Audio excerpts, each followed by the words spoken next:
আজকে গুরগাম অঞ্চলের 12টা বুথ আমরা পরিক্রমা করেছি। 12টা বুথেই মানুষের অভূতপূর্ব সারা, শুধুমাত্র সময়ের অপেক্ষা। মানুষ ইভিএম ভোটিং মেশিন হাতে পেলে বুঝিয়ে দেবেন এবং চতুর্থবারে সরকার তৈরি করার কারিগর হবে। বিজেপি রাজনৈতিক দলটা তো অসংগঠিত, তার কারণ মানুষের পাশে যেতেই তো তাদের ভয়। তাদেরকে শোষণ করেছেন, মানুষের পাশে তারা দাঁড়িয়ে উপকার তারা করেন। বাংলার প্রতি যে বঞ্চনা, বাংলার প্রতি যে অত্যাচার, বাংলার প্রতি যে অমানবিক নির্যাতন তারা সংগঠিত করেছেন, তাতে নিশ্চিতভাবে ভারতীয় জনতা পার্টির প্রার্থীরা সব জায়গায় প্রচারে যেতে পারবেন না। প্রার্থী ঘোষণা করতে পারছেননি, এখন হয়তো 2-1 দিন পরে নিশ্চিতভাবে করবেন। একটা দল নিশ্চিত প্রার্থী দেবে। বাংলায় 2011 সাল থেকে গণতন্ত্র প্রতিষ্ঠিত হয়েছে। সর্বস্তর বাংলায় মমতা বন্দ্যোপাধ্যায় মুখ্যমন্ত্রী আছেন বলে সমস্ত রাজনৈতিক দল প্রচার সভা, রাজনৈতিক মিটিং মিছিল করতে পারছেন। আমরা চাই প্রার্থী দিক, তবে যাকেই প্রার্থী দিক না কেন তার জামানত চণ্ডীপুর এলাকার মানুষ জব্দ করবে। ঘোষ বলছেন, অমিত শাহ বলছেন, শুভেন্দু অধিকারী বলছেন, মোদীজি বলছেন, সকলেই বলছেন মমতা বন্দ্যোপাধ্যায় বাংলা শেষ করে দিয়েছেন। আর আমাদের নেতা অভিষেক বন্দ্যোপাধ্যায় সারা বাংলায় প্রতিদিন যত সভা করছেন, সমস্ত সভাতে দাঁড়িয়ে 15 বছর রিপোর্ট কার্ড হাতে দেখিয়ে বলছেন যে কোনো ভারতীয় জনতা পার্টির নেতা, কেন্দ্রীয় নেতা হোক আর প্রাদেশিক নেতা হোক, যদি ক্ষমতা থাকে তাহলে আমার মুখামুখি হোক। তারা কি উন্নয়ন করেছে 2014 সাল থেকে ভারতবর্ষ সহ বাংলার, আর দিদি কি উন্নয়ন করেছে 2011 সাল থেকে 26 সাল পর্যন্ত এই বাংলার, রিপোর্ট কার্ড নিয়ে পর্যালোচনা হোক। একদিকে আমি থাকবো, একদিকে ভারতীয় জনতা পার্টির সমস্ত নেতারা থাকবে। যদি মমতা বন্দ্যোপাধ্যায়ের উন্নয়ন তাদের থেকে বেশি না হয়, তাহলে আমরা 294 আসনে প্রার্থী প্রত্যাহার করব। 200 প্রত্যাহার সাহস আছে ভারতীয় জনতা পার্টির কোনো নেতা মমতা বন্দ্যোপাধ্যায়ের পাশে দাঁড়ানো? যারা আজকে বলছেন তাদের অতীতের রেকর্ডটা বের করুন না, ট্র্যাক রেকর্ড কি বলছেন। যখন দুয়ারে সরকার কর্মসূচি শুরু হলো, ওই ভারতীয় জনতা পার্টির নেতারা বাংলায় দাঁড়িয়ে বলল এটা জমের দুয়ারে সরকার। আবার পরবর্তীকালে দেখলাম যে ভারতবর্ষের কেন্দ্র সরকারের রাষ্ট্রপতি আমার দ্রৌপদী মুর্মু চন্দ্রিমা ভট্টাচার্যের হাতে একটা পুরস্কার তুলে দিলেন। কি পুরস্কার না, আজ পর্যন্ত ভারতবর্ষে যত রাজ্য সরকার আছে যা উন্নয়ন করেছে, সব থেকে সেরা উন্নয়ন অর্থাৎ বেশি মানুষ উপকৃত হয়েছেন দুয়ারে সরকার কর্মসূচির মধ্য দিয়ে। মমতা বন্দ্যোপাধ্যায়ের মস্তিষ্ক প্রসূত এই দুয়ারে সরকার কর্মসূচিতে বাংলার মানুষ বেশি উপকৃত হয়েছে। তো আমাদেরকে পুরস্কার দিচ্ছে। 100 দিনের কাজে প্রথম কে? বাংলা। পুরস্কার কারা দিচ্ছেন? তারা দিচ্ছেন। আবাস প্রকল্পে প্রথম কে? বাংলা। পুরস্কার কারা দিচ্ছেন? ভারতবর্ষের কেন্দ্র সরকার দিচ্ছেন।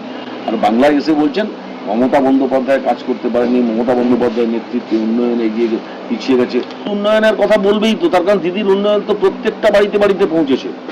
বাংলার 10.5 কোটি মানুষের ঘরে মমতা বন্দ্যোপাধ্যায়ের উন্নয়ন পৌঁছেছে। একটা ঘর নেই মমতা বন্দ্যোপাধ্যায়ের উন্নয়ন পৌঁছায়নি। আর বাংলার 10.5 কোটি মানুষের ঘরে মোদীজির উন্নয়ন পৌঁছায়নি। মানুষ তো জানে, নিশ্চিতভাবে বলবে। সেই বীজপুর কেন, যে কোনো জায়গায় ভারতীয় জনতা পার্টির প্রার্থী প্রচারে গেলে মানুষ তো জিজ্ঞেস করবে দিদি এত উন্নয়ন করেছেন, আপনারা কি করেছেন? আপনারা তো বাংলাকে বন্ধ করার জন্য 2,00,000 কোটি টাকা বাংলার ন্যায্য পাওনা দেননি। যেদিনকে মারা গেলেন অত্যাচারিতা, তার পাশে প্রথম দাঁড়ালেন মমতা বন্দ্যোপাধ্যায়। এটা বাংলা বলে 12 ঘন্টার মধ্যে 24 ঘন্টার মধ্যে আসামি গ্রেপ্তার হয়েছে। দিদির হাত থেকে ক্ষমতা নিয়ে নেওয়া হয়েছে, সিবিআইর হাতে ক্ষমতা দেওয়া হয়েছে। সিবিআই কোর্টে চার্জশিট পেশ করেছে। দিদি যা বলেছেন আলাদা কিছু বলতেই পারেননি। সিবিআই চার্জশিটেই প্রমাণ হয়ে গেছে দিদির পদক্ষেপই সঠিক।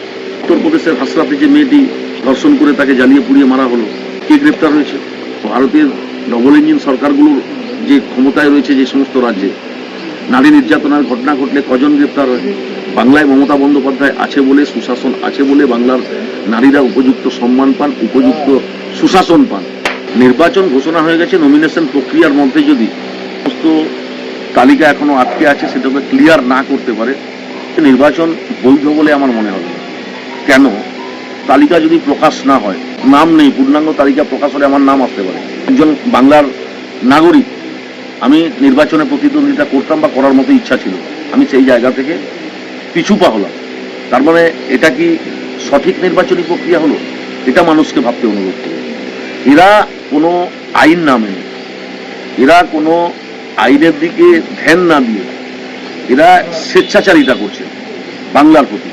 তার কারণ তাদের মূল পরিকল্পনা এসআইআর করে কিছু মানুষের নাম দিয়ে বাদ দিয়ে বুথ ভিত্তিক তৃণমূল কংগ্রেসকে হারিয়ে ভারতীয় জনতা পার্টিকে ক্ষমতায় আনতে হবে। এর জন্য নির্বাচন কমিশন মরিয়া। এখন নির্বাচন কমিশন যাতে ভারতীয় জনতা পার্টিকে পার করতে পারে, তার জন্য তার দ্বারস্থ হয়েছেন মোদীজির নেতৃত্বে ভারতীয় জনতা পার্টি। কিন্তু নির্বাচন কমিশন, ইডি, সিবিআই, এনআইএ যত এজেন্সি আছে বাংলায় কাজে লাগিয়ে দেন, কিচ্ছু লাভ হবে না। তার কারণ বাংলার মানুষ মমতা বন্দ্যোপাধ্যায়ের সাথে আছে, চতুর্থবার আবার মমতা বন্দ্যোপাধ্যায় সরকার। তা বহিরাগতদের অসম্মান করেন, বাংলা বহিরাগতদের ঘাড়ে হাত দিয়ে রাস্তায় বের করে দেয় না, কিন্তু বাঙালি যারা বাইরে থাকেন তাদের ওপরে অমানবিক নির্যাতন করা। বাংলা সকলকে সাদরে আমন্ত্রণ জানায়। অর্জুন সিংকে তো লোকসভা নির্বাচনে পরাস্ত করেছেন পার্থ ভৌমিক। এলাকার মানুষ মমতা বন্দ্যোপাধ্যায়, অভিষেক বন্দ্যোপাধ্যায়ের নেতৃত্বে অর্জুন সিংয়ের অত্যাচারের কারাগার থেকে মুক্তি চাইছেন, আর পার্থ ভৌমিক সেই জায়গায় মানুষকে মুক্তির পথ দেখিয়েছেন। একজন নয়, একটু সময়ের অপেক্ষা করুন। নির্বাচন পর্যন্ত ওই এলাকায় অনেক ভারতীয় জনতা পার্টির কর্মী সমর্থক আছেন যারা তৃণমূল কংগ্রেসেই যোগদান।